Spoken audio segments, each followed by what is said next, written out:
दीपस्तंभने हे आयोजन केलंय म्हणण्यापेक्षा आपण सगळ्यांनी मिळून हे आयोजन केलं आणि इतकी मोठी लोक आज या कार्यक्रमाला आली आहे. ज्या सुपुत्राचं कौतुक करण्यासाठी आपण इथे आलेलो आहोत त्याचं मनोगत आपल्याला ऐकायला जरूर आवडेल. मी विनंती करतो डॉक्टर राजेंद्र भारुडला त्यांनी आपल्याला संबोधित करावं.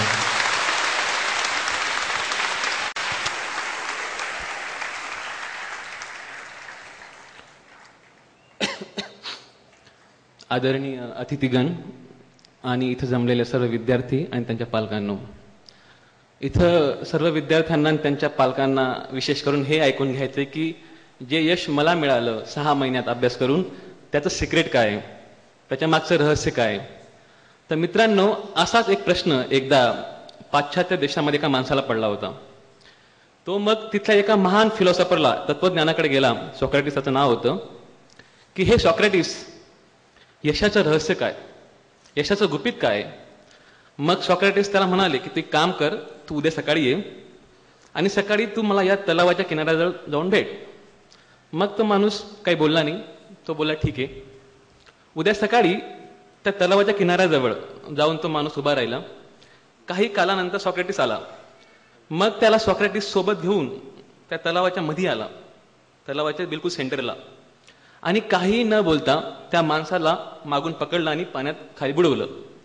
मग तो माणूस धडपडू लागला आणि ज्यावेळी त्याचा श्वास जाईल, ज्यावेळी त्याचा प्राण जाईल, त्यावेळी त्याला बाहेर काढलं.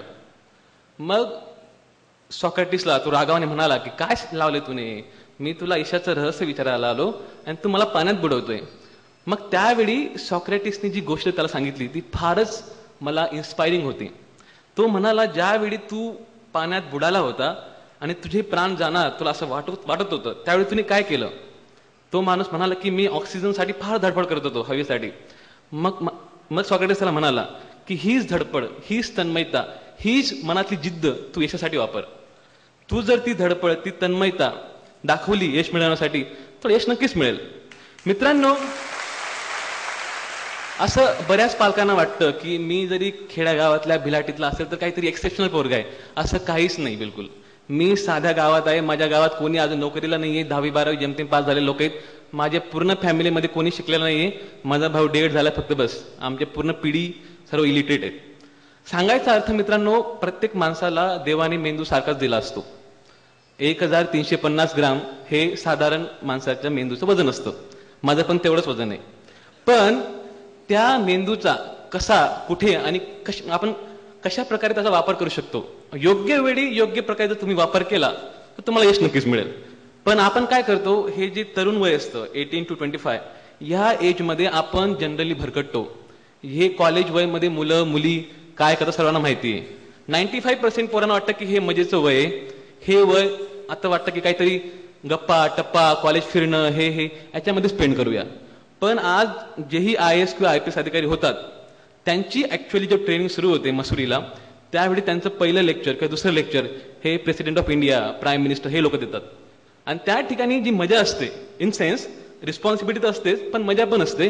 रिव्हर राफ्टिंग, माउंटेन क्लाइम्बिंग, तिथलं राहणं खाणं हे पूर्णपणे वेगळं असतं. आणि दॅट इज ऍक्च्युअली ड्रीम. ती ऍक्च्युअली खरी मजा आहे. सांगायचा अर्थ मित्रांनो, एक जेव्हा आपण साधी बी किंवा साधी आकाडी किंवा दूध, आपल्याला वाटतं की आकाडीमध्ये आग निर्माण कशी होईल, त्याच्यामध्ये आग असते पण ती निर्माण दिसत नाही आपल्याला. दुधामध्ये पण दही असते पण दिसत नाही आपल्याला.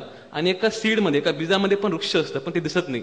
त्यासाठी आपल्याला आग पिढी पेटावी लागते, दुधावरती प्रक्रिया करावी लागते आणि त्या बीजाला रोपावं लागतं, तेव्हा मोठं झाड निर्माण होतं. त्याच प्रकारे तुमच्या मनात, तुमच्या हृदयात एक ठिंगी, एक चिंगारी योग्य वेळी जर निर्माण झाली तर तुमच्या मेंदूला चालना मिळेल. नाहीतर मग आपलं टाळकं ठिकाणावरती राहत नाही, काहीतरी आपण वेगळंच करून बसतो. जेव्हा मी मुंबईला होतो, आता म्हणजे परवाच आलो मुंबईवरनं, त्यावेळी आमच्या एका मित्राशी बोलत होतो मी. बोलता बोलता विषय निघाला की UPSC मध्ये 4 प्रकारचे लोक येतात. UPSC मध्ये 4 प्रकारचे लोक असतात. पहिला असतो तो म्हणजे लवर, जो UPSC वर फार प्रेम करतो. त्याला असं वाटतं की मी आता UPSC मध्ये बसलो, मग तो पूर्ण गावात त्याच्या मित्रांना, पालकांना गाजावाजा करतो की मी UPSC मध्ये बसतोय.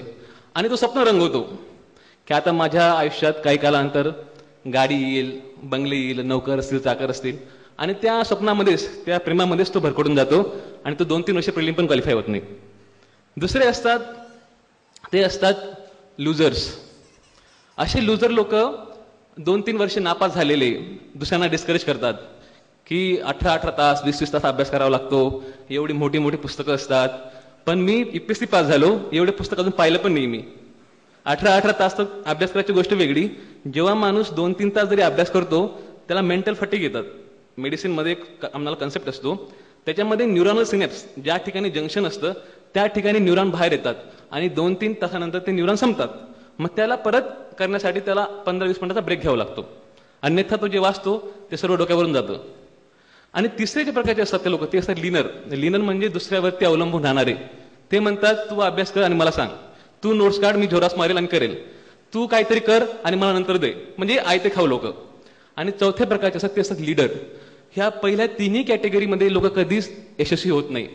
जे लीडर लोक असतात, जे ठरवतात की मला UPSC करायचीच आहे, मला MPSC करायचीच आहे, मला काहीतरी अधिकारी बनायचंच आहे, मला माझ्या घरच्यांचे कष्ट, त्यांचे परिश्रम, त्यांना उचित न्याय, त्यांना चांगलं काहीतरी प्रोत्साहन, म्हणजे त्यांना आपण म्हणतो न्याय निवाडा देऊ शकतो, असेच लोक, लिडरशिपचे लोक पुढे जातात. आणि MPSC UPSC मध्ये बेसिकली अधिकारी लोकांचीच निवड केली जाते. तर मित्रांनो, जेव्हा मी आता UPSC पास झालो होतो तेव्हा मला भरपूर लोक आले होते प्रश्न विचारायला, कॉलेजचे पोरं पोरी 8वी 10वीचे, की सर तुम्ही किती तास अभ्यास केला, तुम्ही कोणते पुस्तक वाचले, मला अजून किती अटेम्प्ट द्यावं लागतील. हे किती तास अभ्यास करणं हे इम्पॉर्टंट नसतं. तुम्ही 8 तास जरी अभ्यास केला पण प्रामाणिक आणि एक चित्ताने अभ्यास करा. काही काही लोक 12 तास पर एकच पान वाचत बसतात, ते काय वाचतात ते देव जाणे, ते आपल्याला काही कळत नाही. पण जर तुम्ही प्रामाणिकपणे खऱ्या इच्छेने की जो माझा 8 तास अभ्यास करेल, 10 तास करेल, जेवढाही तुमच्याकडनं पॉसिबल होईल तेवढं तुम्ही अभ्यास केला, पण ते प्रामाणिकपणा पाहिजे, त्याच्यामध्ये जिद्द पाहिजे की माझा अभ्यास हा क्वालिटेटिव्ह पाहिजे, क्वांटिटेटिव्ह नको. मला जेव्हा मी इंटर्नशिप करत होतो त्यावेळी मागच्या वर्षी 2011ला मला कॉलेजचा बेस्ट स्टुडंट अवॉर्ड भेटला होता. बेस्ट स्टुडंट अवॉर्ड म्हणजे मी फार टॉपर असा पण नाही, पण ऑल अराउंड म्हणजे ज्या पण असतात पर्सनॅलिटीज म्हणा किंवा मल्टिपल इन्व्हॉल्वमेंट म्हणा आणि विथ इंटेलिजन्स, माझे मार्क्स म्हणा, ह्या सर्व गोष्टी मिळून मला तो अवॉर्ड दिला होता. तर त्यावेळी माझ्या मनात हा विचार डोकावून गेला की मी पण UPSC देऊन पाहू, UPSC काय असतं. त्यावेळी मला UPSC बद्दल काहीच माहिती नव्हतं. मी मागच्या वेळी मार्चला फॉर्म भरला आणि फॉर्म भरला आहे ह्या हिशोबाने आपण अभ्यास तरी सुरू करू, कारण ते 20 रुपये वाया जाणार नाही त्या हिशोबाने. मग मी मित्रांची पुस्तकं घेतली, झेरॉक्स मारली, अभ्यास सुरू केला. तर मित्रांनो, जेव्हा माझा 3 महिन्याचा अभ्यास करून प्रिलिम दिली मी, त्यावेळी मी एका गायनॅक वॉर्डमध्ये एका स्त्रीची डिलिव्हरी करत होतो आणि मला फोन आला मित्राचा की राजेंद्र तू पास झाला प्रिलिम्स. पण मी माझं काम सोडू शकत नव्हतो, कारण मला 8 घंटे काम करणं हे कंपल्सरी होतं. मग मी आलो, हातपाय धुतले, काही न पिता, चाय नाही काही नाही, जाऊन लायब्ररीत बसलो, अभ्यास सुरू केला. 2 महिन्यात अभ्यास करून मेन्स झालो आणि शेवटचा 1 महिन्यात अभ्यास करून इंटरव्ह्यू पास झालो. याच्यासाठी ना मला कोणत्या क्लासेसची ना चांगल्या पुस्तकांची ना चांगल्या सिटीची गरज पडली, फक्त 6 महिन्याच्या चिकाटीच्या जोरावरती मी हा अभ्यास केला. ऍक्च्युली असं म्हणत नाही मी, सांगायचा अर्थ असा बिलकुल नाही की क्लास लावू नका, मार्गदर्शन घेऊ नका. ऍक्च्युली मला मार्गदर्शन कमी पडालं म्हणून मला IPS भेटलं, मला 10-12 मार्कांनी माझी IAS हुकली. पण that is a part of destiny, that is a part of luck. आता मी परत एका नवीन जोमाने, एका नवीन इच्छाशक्तीने अभ्यास सुरू करणार आहे. सांगायचा अर्थ मित्रांनो, तुम्ही फक्त चांगले क्लास, चांगली पुस्तकं, चांगले मोठ्या मोठ्या लोकांना जाऊन भेटून तुम्हाला हे पद गाठता येत नाही. हे पद गाठण्यासाठी तुम्हाला स्वतःला स्वयंभू व्हावं लागतं. तुम्हाला स्वतःची मनात इच्छा पाहिजे की मला हे करायचं आहे, नंतर तुम्हाला जाऊन असे पद भेटतात. आता जेव्हा मी रिसेंटली तिकडनं येत होतो, नाशिकला मला एक व्यक्ती भेटले होते. मग त्यांनी, तो मला ओळखत नव्हता, मग जस्ट मी पेपर वाचत होतो, तो म्हटला की एक मुलगा आहे सावड्या गावातला की 6 महिने अभ्यास केला आणि असं झालं. तो म्हणायला लागला की फार खोटे लोक असतात म्हणे, काही पण चाटा मारतात, त्यांना काही माहिती नसतं. मी त्याला काहीच बोललोच नाही. मग ते म्हटलं की तुम्ही काय करत असतात. मी त्याला बोललो की सध्या मी काहीच करत नाही, सध्या मी घरीच आहे. तुमचं नाव काय म्हणे. म्हणतो डॉक्टर राजेंद्र भारुड. मग हे तेच व्यक्ती म्हणे, तुम्ही खोटं का म्हणताय. त्यांना म्हटलं की माझी ट्रेनिंग अजून सुरू व्हायची बाकी आहे, ते काही काळानं सुरू होणार, सध्या मी काहीच करत नाही म्हणतं. मग त्याला मी खरं म्हटलं की ऍक्च्युली ते सर्व खरं आहे, फक्त लोकांना विश्वास पटत नाही. याचं कारण काय आहे की लोकांसमोर उदाहरण नाही आहे. मित्रांनो, जेव्हा माणूस विचार करतो की आपल्याला कोणत्याही एक्झामचं, कोणत्याही परीक्षेचं ध्येय गाठायचं आहे, त्यावेळी त्या ध्येयाच्या मागचं बॅकग्राऊंड काय. लोकांना फक्त वाटतं की हा अधिकारी झाला आहे IAS IPS. माझी ती इच्छा होती की मी समाजाकरता एक चांगला प्रशासकीय IAS अधिकारीच व्हावं. पण मे बी माझं थोडंसं लक चांगलं असेल, कारण जर मला ह्या वर्षी IAS भेटलं असतं ते बाहेर भेटलं असतं, छत्तीसगड, ओरिसा किंवा नॉर्थ ईस्टला. आणि मला IAS बेसिकली महाराष्ट्रामध्ये पाहिजे, कारण आपल्या लोकांमध्ये जे आपण काम करतो त्याची एनर्जी, त्याची एन्थुझियाझम काहीतरी वेगळी असते. जेव्हा आपण बाहेर करतो तर तुम्ही किती काम केलं तरी लोक त्याला इग्नोर करतात, कारण हा बाहेरचा माणूस आहे. आणि मी देवाला ते धन्यवादही म्हणा की मला ह्या वर्षी जरी IPS भेटलं तरी नेक्स्ट टाइम मी डेफिनेटली चांगला ट्राय करेल आणि IAS पदापर्यंत महाराष्ट्रामध्येच मिळवण्याचा ट्राय करेल. आय थिंक अजून भरपूर लोकांचं भाषण द्यायचे आहेत. आणि शेवटी सर तुम्हाला एकच सांगतो मी, एकदा एक म्हातारा मनुष्य ऍक्च्युली सरांनी माझ्या आजपर्यंतचा प्रवासाबद्दल सांगायला लावलंय, पण आय थिंक ते माझ्या आईने ऑलरेडी भरपूर सांगितलंय लहानपणाचं. मी तुम्हाला माझ्या पहिलीपासूनचं पुढचं सांगेल. लहानपणी आई बोललीच आहे. पहिलीमध्ये जेव्हा मी म्हणजे मी 5 वर्षाचा असेल, त्यावेळी माझी आजी दारू विकायची घरामध्ये आणि फार हट्ट करायचो मी, रडायचो. आई कामाला निघून जायची, मी रडायचो फार. मग आजी म्हणत त्याचं रडणं कसं बंद होईल या हिशोबाने मला त्यांनी शाळेत टाकलं. आम्हाला बालवाडी, अंगणवाडी, KG BG काहीच माहिती नव्हती. Direct पहिलीमध्ये admission. पहिलीमध्ये गेलो त्यावेळी तिथं 2 गोष्टी भेटायच्या, एक म्हणजे सुगडी आणि एक म्हणजे दूध. तर सुगडी दूध पहिले खाल्लं, म्हणतं यार घरच्यापेक्षा तर चांगलं भेटतं, म्हणतं आपण आता रोजच जाऊया शाळेमध्ये. या हिशोबाने मग मी पहिलीमध्ये जाऊन चांगला अभ्यास सुरू केला. आणि आय थिंक 3रीमध्ये का 4थीमध्ये असताना ऑक्टोबर-नोव्हेंबरचा महिना होता ऑक्टोबरचा महिना होता. आणि 2 ऑक्टोबरच्या दिवशी महात्मा गांधींची जयंती असते. त्यावेळी माझं भाषण होतं. मग मी स्टेजवरती उभा होतो, पाय अनवाणी होते आणि हाफ चड्डी, त्याला पण कडजोडा लावलेला, पांढरा शर्ट आपला, आणि माझे पाय थरथर करायला लागले. ते म्हणजे मी घाबरत नव्हतं म्हणून नाही, थंडीच्या पायामुळे थरथर करत होते. मग सरांनी मी भाषण वगैरे केलं. मग आमचे जे हेडमास्टर ते गेले आणि त्यांनी त्या दिवशी नवीन स्वेटर आणि टोपी आणून दिली मला. नंतर 5वीमध्ये गेलो त्यावेळी आमचे जे शिक्षक होते त्यांना फार आवडायचो मी, कारण मी हुशार होता अशातला भाग नाही. हुशारीसोबत माझ्याबद्दल सरांची जी आदरणीयपणा किंवा सरांचा जो रिस्पेक्ट होता तो फार जास्त होता. मी प्रत्येक सरांशी प्रेमाने आणि प्रत्येक सरांशी फारच आदराने बोलायचो.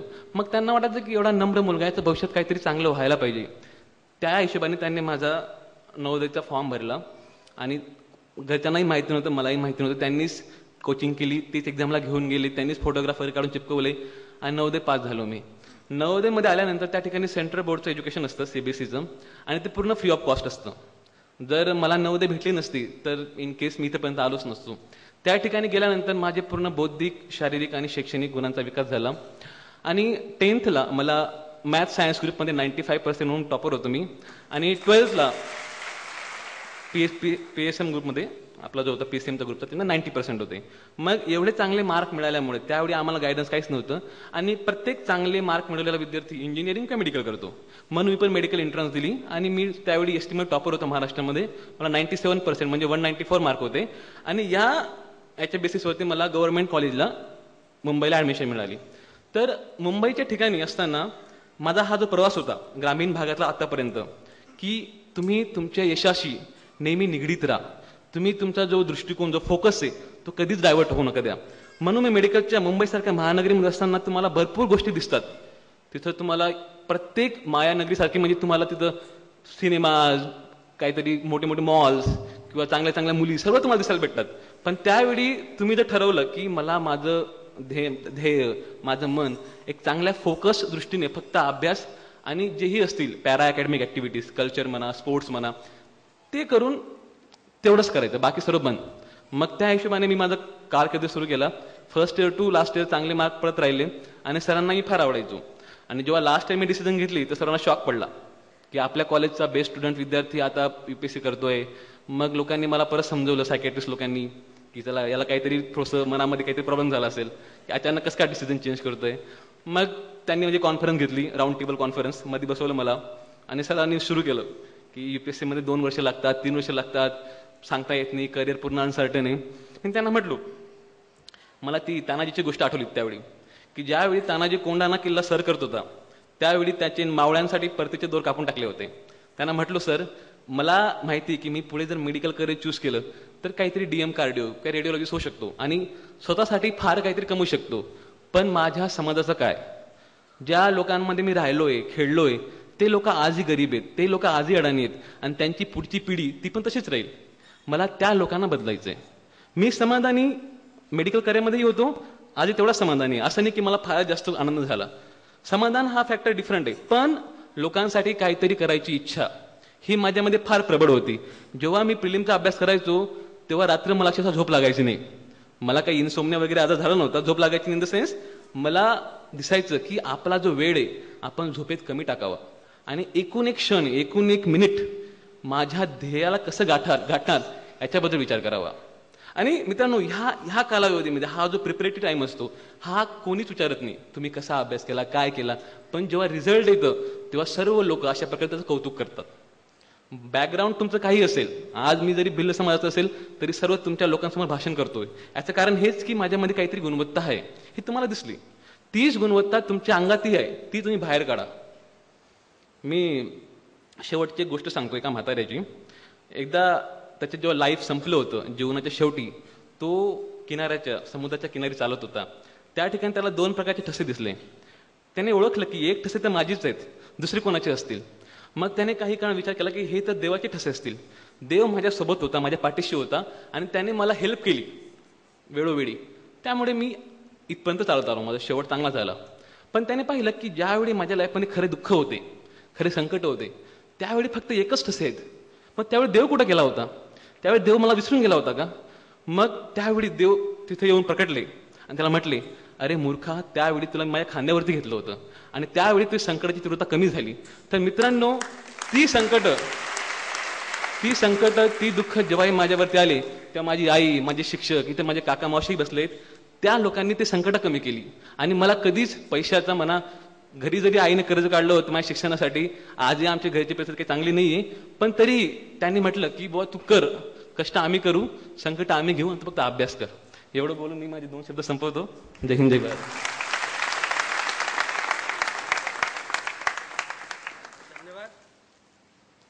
धन्यवाद डॉक्टर साहेब. डॉक्टर राजेंद्र भारुळ यांच्यासाठी जोमाने जोरदार टाळ्या वाजवूयात.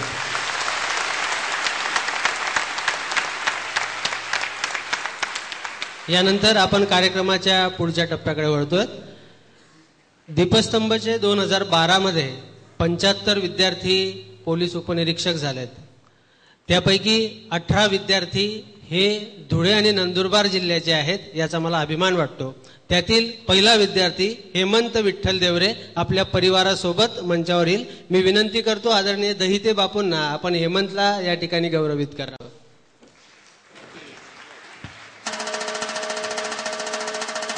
या काका.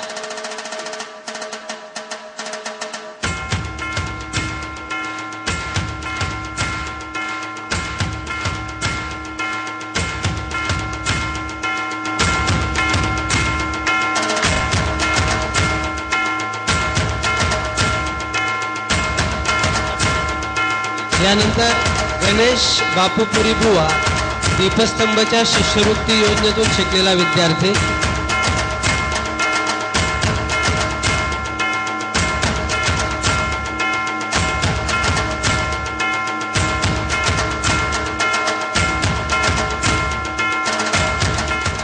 भडणे तालुका शिंदखेड्याचा आहे. दीपस्तंभच्या शिष्यवृत्ती योजनेत कमवा व शिका योजनेतून अभ्यास करून पोलीस उपनिरीक्षक झालेला आहे. त्याच्या आई वडिलांसह आपण त्याच्या ठिकाणी कौतुक करूयात. यानंतर प्रशांत मधुकर कंधारे,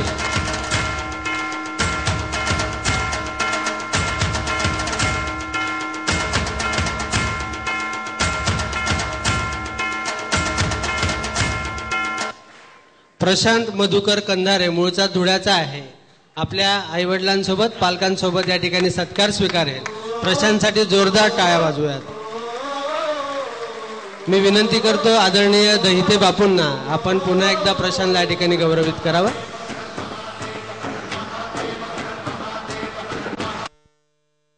जळगावला येऊन तिने हे यश मिळवलेलं आहे. आपल्या आईवडिलांसह संपूर्ण परिवारासह या ठिकाणी सत्कार स्वीकारेल. ज्योत्स्ना भावसार.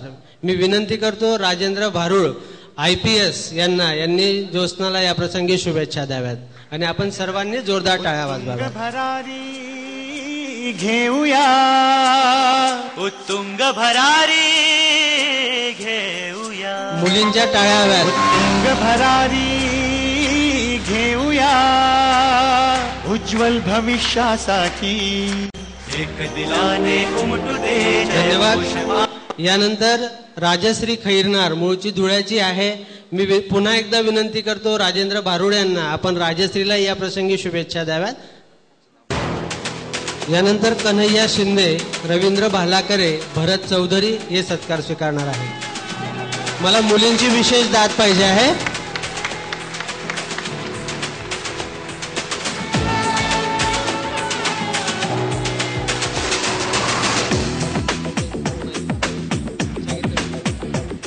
एकाच वर्षी 3 पद MPSCतून मिळवलेली आहेत. मूळचा शिरपूरचा आहे. जोरदार टाळ्या वाजून कन्हैयाला आपण उत्साहित करूया. मी विनंती करतो आमदार शरद पाटील सरांना, आपण कन्हैयाला